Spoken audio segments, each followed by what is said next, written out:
ఎన్న sir LOP అసెంబ్లీలో ఇష్యూలో స్పీకర్ గారు ఈరోజు హౌస్లో కామెంట్ చేశారు. మీరు దేవుడు గారు లేదు పూజారిని వచ్చి అడుగుతున్నారని చెప్పి ఎల్ఓపి విషయంలో రూలింగ్ ఇచ్చారు సార్ ఈరోజు. మీకు ప్రతిపక్ష హోదా Sir, రాదు in అని the స్పీకర్ leader of గారు ఈ రోజు ఒక opposition రూలింగ్ ఇచ్చారు sir. statement, the speaker has given a statement saying that neither have you attended the assembly, you've just attended assembly just for one day in the earlier sessions, and that you yourself in the previous term had talked about Mr. Chandrababu Naidu and how they had 23 or 24 MLAs, and if we take 5, then you won't have the leader of opposition status. If he can say the same thing, why is he demanding the same is what there's been a ruling stated by the speaker. What do you have to say on this? ఒకటి అందరూ గుర్తుపెట్టుకోవాల్సింది ఏంటంటే, చంద్రబాబు నాయుడు గారు అనే వ్యక్తికి మేము ప్రతిపక్ష హోదా ఇచ్చాం. చంద్రబాబు నాయుడు అనే వ్యక్తిని మేము ప్రతిపక్ష హోదా ఇచ్చినాం. ఎక్కడా రూలింగ్ లేదు, ఎక్కడా దెర్ ఇస్ నో రూల్. నీకు ఇంతమంది శాసనసభ్యులు నీకు ఉండాలి, ఉంటేనే నీకు ప్రతిపక్ష హోదా ఉంటుంది అని ఎక్కడా రూలింగ్ లేదు. ఇన్ఫ్యాక్ట్ ఢిల్లీ అసెంబ్లీలో బీజేపీకి 3 అసెంబ్లీ స్థానాలు గతంలో. ఆప్ బీజేపీకి ప్రతిపక్ష హోదా ఇచ్చింది. మరి 79 స్థానాల బీజేపీ అక్కడ ఉన్న టోటల్ స్థానాలు ఢిల్లీలో 80 స్థానాలకు 77 స్థానాలు ఆప్ వచ్చి సంథింగ్ లైక్ దట్. బీజేపీకి 3 స్థానాలు ఉన్న ప్రతిపక్ష హోదా ఇచ్చినారు.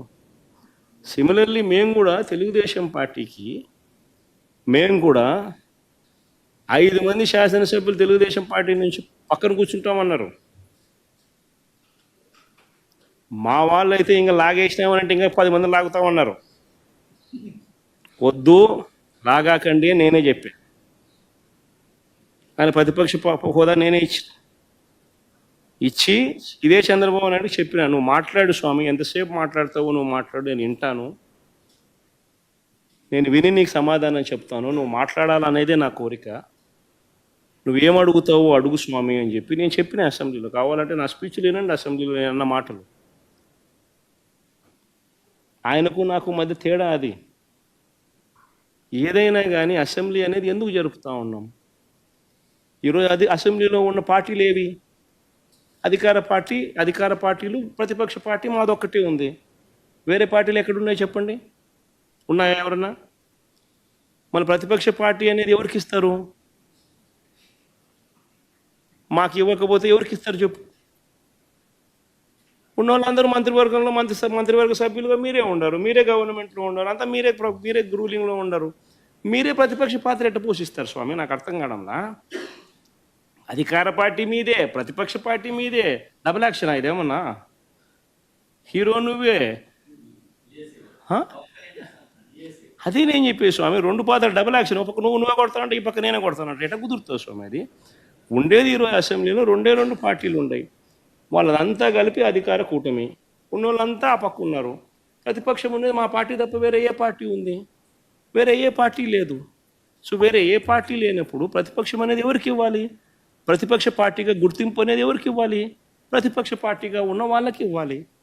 సో న్యాచురలీ ఆ పార్టీకి ఎంతమంది అన్నా ఎమ్మెల్యేలు ఉండని స్వామి, వాళ్ళకు లీడర్ అనేవాడు ఉంటాడు కదా. సో ఆ లీడర్ని ఏమంటారు? ప్రతిపక్ష నాయకుడనే అంటారు కదా, వేరే పేరు ఏమన్నా అంటారా? సో ప్రతిపక్ష నాయకుడు అని చెప్పి నువ్వు ఎప్పుడైతే అంటావో అప్పుడు ఏంది దాని అర్థం ఏంది? లీడర్ ఆఫ్ ది హౌస్కి ఎంతసేపు మైక్ ఇవ్వాలనో అంతేసేపు దాని తర్వాత స్థానంలో ప్రతిపక్ష పార్టీ నాయకుడికి ఇవ్వాలి. ఎందుకు ఇవ్వాలి? ఇవన్నీ చెప్తాడు కాబట్టి. ఇవన్నీ అవతల ప్రతిపక్ష పార్టీ చెప్పినప్పుడు నువ్వు రిపేర్ చేసుకోవాలి కాబట్టి. అది గవర్నమెంట్ చేయాల్సిన డ్యూటీ కాబట్టి, పని కాబట్టి. కానీ ఇక్కడ ఏం జరుగుతూ ఉంది? నేను చెప్పనివ్వను, నేను ఎవరి స్వరము విననివ్వను, నీకు 5 నిమిషాల కన్నా ఎక్కువ మైక్ ఇవ్వను అని నువ్వే డిక్టములు పాస్ చేస్తూ ఉంటే ఏ రకంగా అసెంబ్లీలో ప్రతిపక్షం అన్నది మాట్లాడగలుగుతుంది, స్వరం ఇవ్వగలుగుతుంది? ఇప్పుడు మీరే అన్నారు 1.5-2 గంటలు పట్టింది సార్ అని. మరి 1.5-2 గంటలు పడుతుంది. మరి ఇవన్నీ నేను మాట్లాడిన మాటల్లో ఏదైనా ఏదైనా ఒకటన్నా వేస్ట్ మాట ఏమన్నా ఉందా? బడ్జెట్కి సంబంధించిన డాక్యుమెంట్సే చూపించినాను, బడ్జెట్కి సంబంధించిన అంశాలే ప్రస్తావించినాను. మరి టైం పడుతుంది, మరి ఇంక పట్టకుండా ఎట్లుంటుంది చెప్పు? మరి వినాలా? అవతలోనికి మైక్ ఇస్తేనే కదా నువ్వు అవతలోడు చెప్పగలుగుతాడు. సార్ మీకు ప్రతిపక్ష హోదా అంశానికి సంబంధించి పవన్ కళ్యాణ్ గారు ఒక కామెంట్ చేశారు. వైఎస్ఆర్ కాంగ్రెస్ పార్టీకి వచ్చినటువంటి ఓట్ల శాతాన్ని, సీట్ల శాతాన్ని బట్టి చూస్తే జర్మనీలో అయితేనే వస్తుంది, ఇక్కడ రాదు, ఇక్కడ 5 ఏళ్ళు రావడం కష్టం అని ఒక విమర్శ చేశారు సార్. ఆ మనిషి కార్పొరేటర్కి ఎక్కువ, ఎమ్మెల్యేకి తక్కువ. జీవితకాలంలో ఇప్పుడు ఎమ్మెల్యే ఒకసారి అయినాడయ్యా. వర్క్ ఫ్రమ్ హోమ్ ముఖ్యమంత్రి కాస్త ఈ రోజున వర్క్ ఫ్రమ్ బెంగళూరు శాసనసభ్యుడిగా తయారయ్యాడు. శాసనసభకు వచ్చి మీరు మాట్లాడాలి కదా ప్రజల సమస్యల పైన. ఆ బాధ్యత లేదా మీకు? దేనికోసం చెప్పండి. మేము కష్టపడి ఈ రోజున ఆర్థిక ఇబ్బందుల్లో కూడా ప్రతి కార్యక్రమం నెట్టుకుంటూ ప్రజల్లోకి వెళ్తుంటే సివిల్ సప్లైస్ కార్పొరేషనే ఈరోజు 41 కోట్ల రూపాయలు అప్పులు చేసి మీరు వెళ్ళిపోయారు. ఏ విధంగా మీరు ఈ ఆర్థిక వ్యవస్థని ఇంత దుర్మార్గంగా ఇబ్బంది పెట్టారో ప్రజలందరూ కూడా చూశారు. కూటమి ప్రభుత్వానికి మేము మాటిస్తున్నాం, వచ్చే 2 నెలల్లోనే 100% మా సూపర్ 6లో మేము ఇచ్చిన వాగ్దానాలు నిలబెట్టుకుంటాం. మేము అందించాల్సిన సహాయం, భరోసా ఎక్కడ కూడా పొరపాటు చేయం. ముఖ్యమంత్రి గారు, గౌరవ ఉప ముఖ్యమంత్రి గారు పదే చెప్తూ వస్తున్నారు, అన్నదాత సుఖీభవ అనే కార్యక్రమం ఖచ్చితంగా మేము రైతులను ఆదుకుంటాం. అదేవిధంగా తల్లికి వందనం, బిడ్డల్ని చదివించుకునే కార్యక్రమం, ఎంతమంది బిడ్డలున్నా సరే ఒక కుటుంబంలో వాళ్ళందరికీ కూడా 15,000 చొప్పున ఇస్తామని చెప్పి చాలా స్పష్టంగా దానికి బడ్జెట్ కేటాయింపులు కూడా చేసి మేము సిద్ధంగా ఉన్నాం. ప్రజలందరూ కూడా రోడ్లు వేయండి మహాప్రభు అని బతిమలాడుకుంటే మీ ప్రభుత్వంలో గుంతలు కూడా పూడ్చలేదు. మీరు ఋషికొండ ప్యాలెస్కి మాత్రం 500 కోట్లు ఖర్చు పెట్టారు. శాశ్వతంగా ముఖ్యమంత్రి అయిపోతా అనుకున్నాడు. సముద్ర తీరాన ఒక అద్భుతమైన కట్టడిలో ఆయన అక్కడ నిలబడి ప్యాలెస్ లాగా దాన్ని తయారు చేసుకుని పర్మనెంట్గా ఇక్కడ ఉండిపోతామని ఒక పిచ్చి భ్రమలో చేసిన కార్యక్రమాన్ని ఎంత నష్టం కలిగించిందో రాష్ట్రానికి ఈరోజు మనం చూస్తున్నాం. పర్యాటక రంగానికే నష్టం కలిగించింది. నిధులన్నీ కూడా దారి మరలించారు.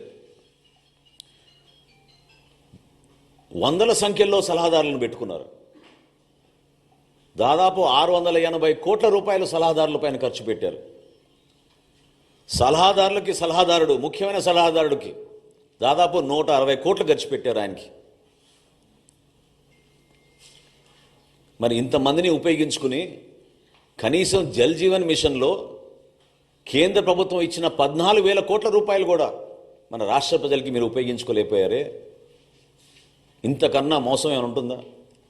పరిపాలన చేతకాక దద్దమ్మలాగా మీరు కూర్చుని మీరు కలిగించిన నష్టం ఈ రాష్ట్రానికి పూడ్చడానికి చాలా సమయం పడుతోంది.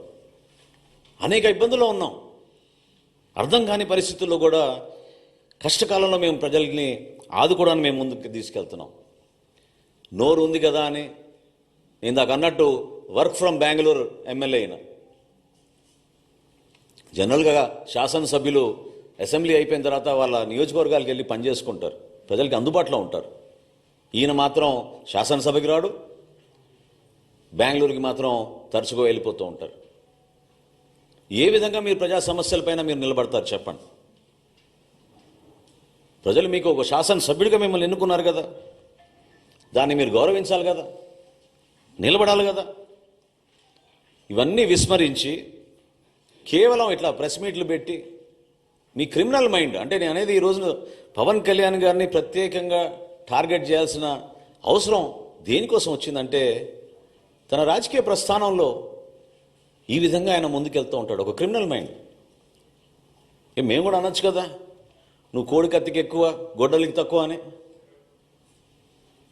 ఏ విధంగా బాబాయ్ హత్య జరిగిందో అందరికీ తెలుసు కదా. ఇది పద్ధత? ప్రజాస్వామ్యంలో మీరందరూ కూడా ప్రత్యేకంగా ఒక పద్ధతి ప్రకారంగా మాట్లాడుకోవడం అలవాటు చేసుకోవాలి. గౌరవ ముఖ్యమంత్రి గారిని, ఆయనకున్న అనుభవం, ఆయనకున్న పరిచయాలు, ఈరోజు భారతదేశంలో ఆయన కష్టపడి జాతికి అంకితం చేసిన అమరావతిని, పోలవరంని, విశాఖపట్నం స్టీల్ ప్లాంట్ని పూర్తిగా మీరు విధ్వంసం పాలు చేస్తే ఏ విధంగా కేంద్రానికి వెళ్ళి అక్కడ ఉన్న భారతీయ జనతా పార్టీ నాయకుల్ని, నరేంద్ర మోడీ గారిని, ఇతర నాయకుల్ని, ఆయన పవన్ కళ్యాణ్ గారు కలిసి రాష్ట్రాన్ని నిధులు తీసుకొస్తున్నారు.